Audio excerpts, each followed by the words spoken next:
So, a question. What happens if one team gets more than 4 red cards in football? We've hardly seen this happen in recent years, but to your surprise, there's a limit to the number of players each team must have in a professional match. Such a scenario once happened in March 2002 in the second tier of the English Football League, also known as the Battle of Bramall Lane. Sheffield United were reduced to 6 men after a series of red cards and injuries. What then happened afterwards? You are about to find out, so stay tuned. Welcome to Beige Sports. This is the ultimate channel to learn about the rules and how to play the beautiful game.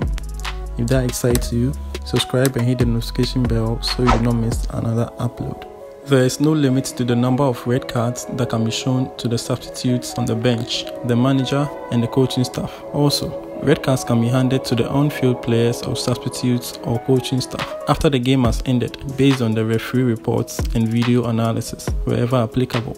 As of Law 3 in the FIFA law, there cannot be less than 7 players of a team on the field during play. In effect, a minimum of 4 on-field players of the same team can be dismissed. Once 5 on-field players of the same team are red-carded, the match ends, and this does not include substitutes. If the referee has red-carded 4 players and all 7 substitutes of each team, which is 22 players in all, the game can still continue, provided there are no further red cards to players of either side.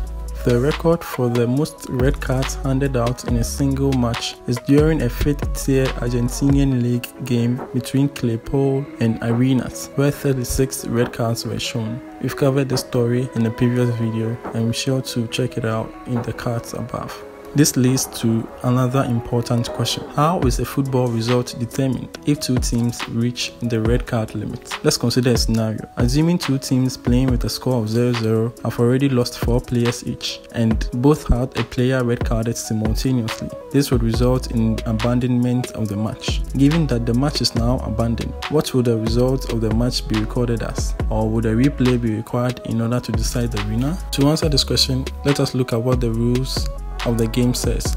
Law 7 talks about the duration of the match and subsection 5 talks about abandoned match. Now it states that an abandoned match is replayed unless the competition rules or organizers determine otherwise. However, the laws of the game does not mention how the result of the game should be recorded, so it is up to the organizers or from competition rules to decide whether or not to replay the match, and if the match is not replayed, how they want to keep this in record. And so the result of the match in this case is subjective to the Football Association. They decide how the match should end, whether a replay should be played or whether the match should end as a draw or a win to one side.